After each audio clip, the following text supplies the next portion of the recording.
Hi everyone, సింపుల్గా paneer curry అయితే చేసుకుందామా. ఇలా చేసుకుంటే అసలు చాలా టేస్టీగా ఉంటుంది. చపాతీలోకైనా రైస్లోకైనా ఎక్కువ మసాలాలు వాడకుండా సింపుల్ ప్రాసెస్. నేనైతే ఫస్ట్ అయితే ఒక ప్యాకెట్ అయితే పన్నీర్ తీసేసుకొని సన్నం కట్ చేసి అయితే పక్క పెట్టేసుకున్నాను. తర్వాత ఆయిల్ హీట్ అయినాక మనం పన్నీర్ ముక్కల్ని వేసేసుకొని అయితే మంచిగా గోల్డెన్ కలర్ వచ్చే వరకు అయితే ఫ్రై చేసేసుకోవాలి. ఇలా ఫ్రై చేసుకొని కర్రీ వండుకుంటే టేస్ట్ మాత్రం చాలా అంటే చాలా బాగుంటుంది. మనకు ఫ్రెష్ పన్నీర్ అయితే చాలా టేస్టీగా ఉంటుంది. ఇక మేమే పన్నీర్ అమ్ముతాం కాబట్టి ఎప్పుడు స్టాకే ఉంటుంది.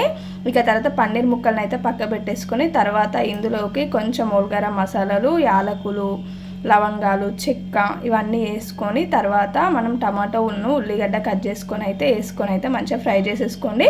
మీ దగ్గర జీడిపప్పు ఉంటే జీడిపప్పు కూడా వేసేసుకోండి. నేను కూడా జీడిపప్పు అయితే వేసేసాను.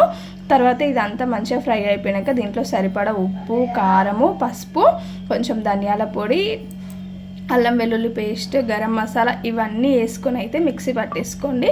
ఇలా మిక్సీ పట్టేసుకొని తర్వాత మంచిగా కొంచెం ఆయిల్ వేసుకొని ఈ పేస్టును పచ్చివాసన పోయే వరకు అయితే మంచిగా ఫ్రై అయ్యేలాగానైతే ఫ్రై చేసేసుకొని తర్వాత దానికి సరిపడా కొన్ని వాటర్ అయితే పోసుకోండి. మీకు ఎంత గ్రేవీ కావాలో అంత గ్రేవీలాగా వాటర్ అయితే పోసుకోండి. స్మెల్ మాత్రం చాలా అంటే చాలా మంచిగా వస్తుంది.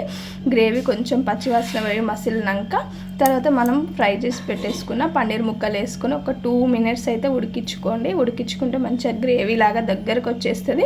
మీ దగ్గర పుదీనా, కొత్తిమీర, కరివేపాకు ఏది ఉన్నా వేసుకోండి. నా దగ్గరనైతే లేదు. ఇక ఒక 2 minutes ఉంచేసుకొని బంద్ చేసుకుంటే ఎంత టేస్టీ ఉండే పన్నీర్ కర్రీ రెడీ.